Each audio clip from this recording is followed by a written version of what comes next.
Welcome to my class. नमस्ते student. बच्चों, आज हम कक्षा 10वीं के पूरक पाठ्य पुस्तक कृतिका भाग 2 का अध्ययन करने जा रहे हैं, जिसमें हम चैप्टर नंबर पहला पढ़ रहे हैं और जिसका शीर्षक है माता का अंचल।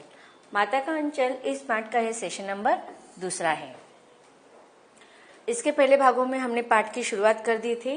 अब सेशन नंबर 2 में हम माता का अंचल इस पाठ के अगले परिच्छेदों को विस्तार से पढ़ते हैं। तो बच्चों, इसके पहले परिच्छेदों में हमने पढ़ा था कि किस प्रकार से पिता और बच्चे के बीच में एक अलग प्रकार का स्नेह है, एक अलग प्रकार का वात्सल्य है, यह हम पढ़ रहे थे।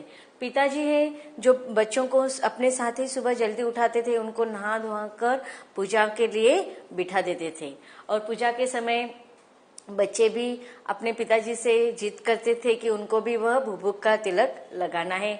तो वह कभी हंसकर, कभी झुंझला कर, कभी गुस्से में झूठा का गुस्सा आता है ना, हम पिताजी करते ना, कभी सच्चा मुच्चा गुस्सा करते हो नहीं, तो ऐसे ही झूठ गुस्सा करके, क्रोधित करके बच्चों को वह लगा देते हैं।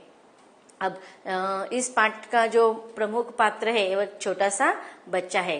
वह उसके माथे पर वो तिलक लगाने पर और उसके जो बाल है बड़े हैं, तो उसकी माताजी उसके बाल पर क्या करती है, सिर पर वह चोटी बांध देती है। इससे वह एक भोलेनाथ की तरह दिखाई देते, इसलिए उनके पिताजी उनको प्यार से क्या कहते थे, भोलानाथ कहकर पुकारते थे। लेकिन उस पात्र का वास्तविक नाम क्या था? लेखक का वास्तविक नाम था तारकेश्वर नाथ, और वह भी अपने पिताजी को बाबूजी इस नाम से पुकारते थे और अपने माँ को मैया कहकर पुकारते थे। जब बाबूजी रामायण का पाठ करते तब हम उनकी बगल में बैठे बैठे आईने में मुंह निहारा करते थे।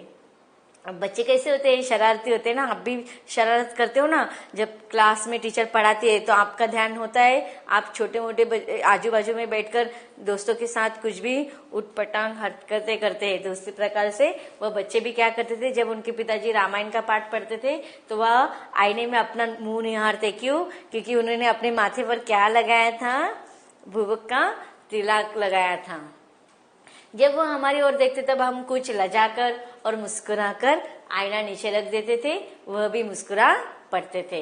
अब देखिए, उनके पिताजी उनको चिल्लाते थे नहीं, बच्चों की ये छोटे छोटे नादानियां मस्तियां देखकर वह भी मुस्कुरा देते थे।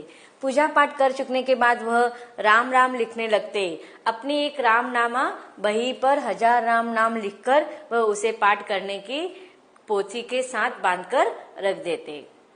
अब देखिए, उनके पिताजी को क्या आदत थी कि सुबह जल्दी उठकर स्नान करने के बाद पूजा करना, फिर रामायण का पाठ करना, फिर एक अलग प्रकार की वही होती है नोटबुक होती है, उस पर राम नाम का नामस्मरण लिखा जाता है। तो इस प्रकार से भोलेनाथ के पिताजी जो थे वह 1000 बार राम नाम लिखकर उसको पाठ करते थे, खुद भी करते थे और बच्चों से भी करवाते थे।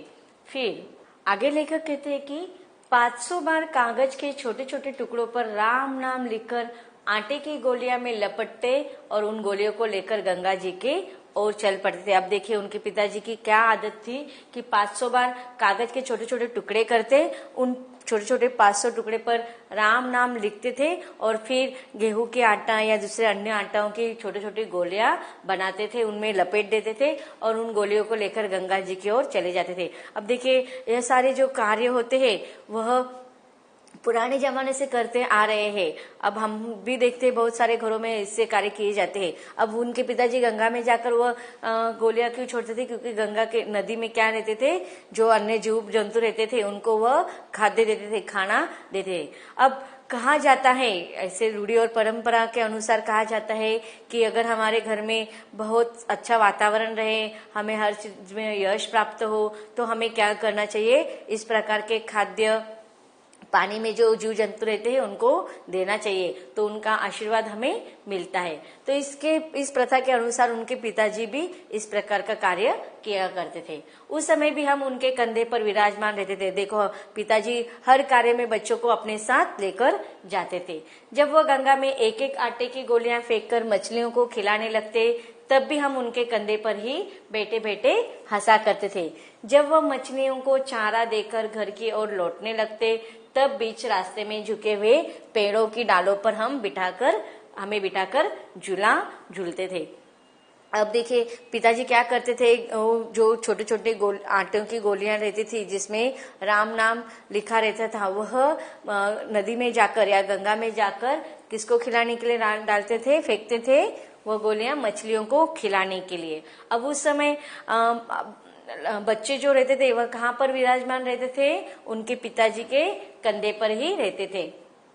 मछलियों को चारा देने के बाद, अन्न देने के बाद, ये गोलियां देने के बाद भी वह उस समय भी वह उनके कंधे पर ही रहते थे। फिर रास्ते से लौटते समय वह जब उस रास्ते से आते थे तो वहां पर झुके हुए पेड़ों की डाली रहती थी।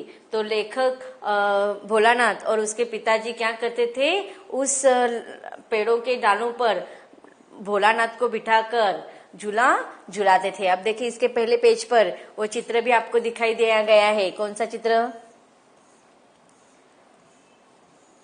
दिखाई दे रहा है आपको? यहाँ पर लेखक को पिताजी उसके साथ किस प्रकार से खेल खिला रहे हैं, हंसी मजाक कर रहे हैं। तो इस सारी चीजों से हमें क्या यहाँ पर लेखक दर्शाना चाहते हैं कि पिताजी और बच्चे का आपस का स्नेह, वात्सल्य हमें यहाँ पर दर्शाना चाहते हैं। आगे लेखक कह रहे हैं कि कभी कभी बाबूजी हमें कुश्ती भी लड़ते, वह शिथिल होकर हमारे बल को बढ़ावा देते और हम उनको पछाड़ देते थे। अब देखो पिताजी अपने बच्चों के साथ हर खेल में शामिल होते थे कि वह कभी कभी उनके साथ कुश्ती भी खेला करते थे। लेकिन अब बच्चे कैसे छोटे थे और पिताजी कैसे थोड़े बड़े थे, हट्टे कट्टे थे, लेकिन कुश्ती के खेल में अपने बच्चों को कमजोर महसूस करने नहीं देते थे, बल्कि वह क्या हो जाते थे, खुद ही कमजोर बन जाते थे और बच्चों को बढ़ावा देते हुए उनको पछाड़ देते थे, खुद ही हार जाते थे, यह उतान पड़ जाते थे, अर्थात गिर जाते थे जमीन पर और उनकी छाती पर चढ़ जाते थे। जब हम उनकी लंबी लंबी मूछें उखाड़ने लगते तब वो हंसते हंसते हमारे हाथों को मूछों से छुड़ाकर उन्हें चूम लेते थे। अब देखो किस प्रकार से हंसी मजाक का माहौल यहाँ पर पिताजी निर्मित करे बच्चों के साथ बच्चे बन जाते थे। वो क्या करते थे, कुश्ती खेलते समय खुद जमीन पर गिर जाते थे, फिर बच्चे उनके शरीर पर, उनके छाती पर चढ़ जाते थे और उनकी लंबी लंबी मूछें खींचने लगते थे। तब पिताजी उनके हाथों से वह मूछें छुड़ा लेते थे और फिर उनके वो नन्हे नन्हे हाथों को चूम लेते थे। फिर जब हमसे खट्टा और मीठा चुम्मा मांगते तब हम बारी बारी कर अपना बाया और दाहिना गाल उनके मुंह की ओर फेर देते थे। बाएं का खट्टा चुम्मा लेकर जब वो दाहिने का मीठा चुम्मा लेने लगते तब अपनी दाढ़ी या मूछ हमारे कोमल गालों पर गड़ा देते थे। अब देखिए पिताजी भी क्या कर रहे थे, बच्चों से प्यार दुलार कर रहे थे और ऐसे में वह हंसी मजाक में अपने उन बच्चों के कोमल गालों पर क्या करते थे, अपने जो दाढ़ी और मूछे के बाल रहते थे वह गड़ा देते, चुभा देते थे जानबूझकर। हम झुंझलाकर फिर उनके मूछे नोचने लग जाते थे। तो बच्चे भी क्या करते थे, गुस्सा होकर उनके बालों को, मूछों के बालों को और भी खींचने लगते थे। इस पर वह बनावटी रोने लगते। तो पिताजी भी बच्चों के जैसे झूठ का रोने लगते। हम अलग खड़े खड़े खिलाकर हंसने लग जाते थे। उनके साथ हंसते हंसते जब हम घर आते तब उनके साथ ही हम भी चौके पर खाना खाने बैठते थे। तो इस प्रकार देखो सुबह से दिनचर्या उनके आरंभ होती है, यहाँ पर लेखक ने वर्णन किया है। तो पिताजी हर समय बच्चों को अपना समय देते हैं, उनके साथ खेलते, उनके हंसी मजाक में शामिल होते थे और इस प्रकार जब वह हंसते हंसते वो घर पर आते थे तो एक साथ ही चौके पर खाने बैठते थे। चौके मतलब देखो खाने का जो स्थान होता है जिसे हम आज किचन कहते हैं, तो उस समय में रसोई घर पर जो बैठने के लिए स्थान होता था उसे चौके कहते थे। तो इस प्रकार वह चौके पर खाने के लिए बैठते थे। वह हमें अपने ही हाथ से फूल के एक कटोरे में गोरस और भात सानकर खिलाते थे। अब देखिए पिताजी उनके साथ खेलते, हंसी मजाक करते, साथ ही बच्चों को अपने हाथों से ही खाना खिलाते थे। अब क्या खाना खिलाते थे? फूल के कटोरे में, मतलब खाना खिलाने के लिए जो बर्तन यूज करते थे उसमें गोरस, गोरस का अर्थ क्या होता है? दूध। दूध और भात सानकर अर्थात एक साथ मिलाकर बच्चों को खिलाते थे। जब हम खाकर अफर जाते तब मैया थोड़ा और खिलाने के लिए हट करती थी। अब देखिए पिताजी भी बच्चों को भेंट-पट खाना खिलाते थे और बच्चे खाकर भरपेट खाने के बाद देखो कैसे आप भी बहुत मतलब हो जाते ना, लेकिन आपकी माँ जो होती है आपको फिर भी बोलता है एक निवाला और खाओ, ऐसे खाने के लिए जिद करती है, क्योंकि माँ का मन तो कभी भरता ही नहीं। माँ को लगता है बच्चा जितना भी खाता है वो कम ही, इसलिए वो अपने बच्चों को तंदुरुस्त करने के लिए और शक्तिशाली बनाने के लिए और भी खाने की जिद करती है। तो इसी प्रकार से भोलानाथ की मैया भी उनको और खिलाने के लिए हट करती थी अर्थात जिद करती थी। वह बाबूजी से कहने लगती, आप तो 4-4 दाने के कौर बच्चे के मुंह में देते जाते हैं। अर्थात वो अपने पति से अर्थात भोलानाथ के पिता से वह कहती कि आप तो बहुत ही छोटे छोटे निवाले दे रहे, उससे क्या बच्चों का पेट भरने वाला है?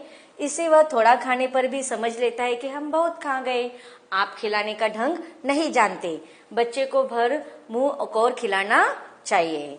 जब खाएगा बड़े बड़े कौर तब पाएगा दुनिया में ठौर। तो अब देखिए वह माँ भी यहाँ पर हमने देखा था ना, एक देहाती भाषा, देहाती गांव पर ग्रामीण इसमें लिखा हुआ है अंचल है, अर्थात एक उपन्यास है, एक कहानी है। इसमें स्थान स्थान पर लोकगीतों का प्रयोग किया है। तो यहाँ पर माँ ने जो पंक्ति का प्रयोग किया है वह एक लोकगीत की ही पंक्ति है। देखिए मैं खिलाती हूँ मर्दुए, मर्दुए अर्थात मर्द अर्थात पुरुष, क्या जाने कि बच्चों को कैसे खिलाना चाहिए, और महतारी के हाथ से खाने पर बच्चों का पेट भी भरता है। महतारी अर्थात माँ। अब देखिए माँ का मन कभी संतुष्ट नहीं होता है, पिताजी कितने भी प्यार से भरपेट खिलाए, लेकिन वो कहते हैं कि पुरुषों को नहीं पता कि बच्चों को किस प्रकार से खाना खिलाना चाहिए। वो कहते हैं कि और माँ के हाथों से अगर बच्चा खाता है तो वो ज्यादा भी खाता है और भरपेट खाता है। यह कह वह थाली में दही भात शांति और अलग अलग तोता, मैना, कबूतर, हंस, मोर आदि के बनावटी नाम से कौर बनाकर कहते हुए खिलाती जाती कि जल्दी खा लो नहीं तो उड़ जाएंगे।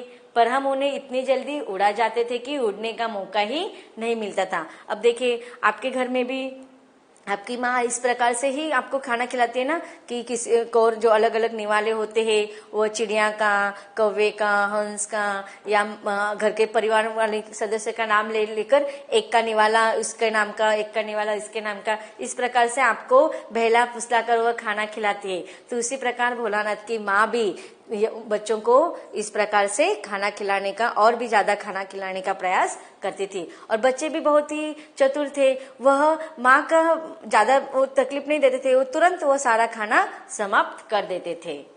आगे लेखक कहते हैं कि जब हम सब बनावटी चिड़ियों को चट कर जाते थे तब बाबूजी कहने लगते, अच्छा अच्छा अब तुम राजा हो, जाओ खेलो। बस हम उठकर उछलने कूदने लगते थे। फिर रस्सी में बंधा हुआ काठ का घोड़ा लेकर नंग धड़ंग बाहर गली में निकल जाते थे। तो इस प्रकार खाना खाने के बाद, भरपेट खाना खाने के बाद पिताजी उनको खेलने के लिए कहते थे। तो बच्चों इस प्रकार हमने इन परिच्छेदों को जो पढ़ा है विस्तार के साथ, उसमें आए हुए कुछ कठिन शब्दों का अर्थ पढ़ते हैं। देखते हैं कठिन शब्दों का अर्थ। शब्दार्थ: रमाने लगाने, पोथी धार्मिक ग्रंथ, विराजमान उपस्थित, शिथिल ढीला, पछाड़ना हराना, उतान पीठ के बल पर लेटना, गोरस दूध, सानना मिलाना।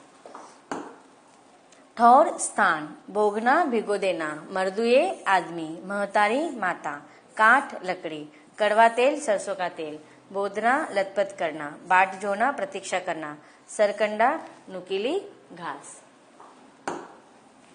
तो बच्चों अब तक हमने देखा था कि भोलानाथ के जो पिताजी है वह बहुत ही स्नेह के साथ बच्चों के साथ बर्ताव करते हैं। इसे बच्चे भी अपने पिता के साथ घुल मिल कर व्यवहार करते हैं। फिर उनके माता की वात्सल्य के बारे में भी हमने पढ़ा।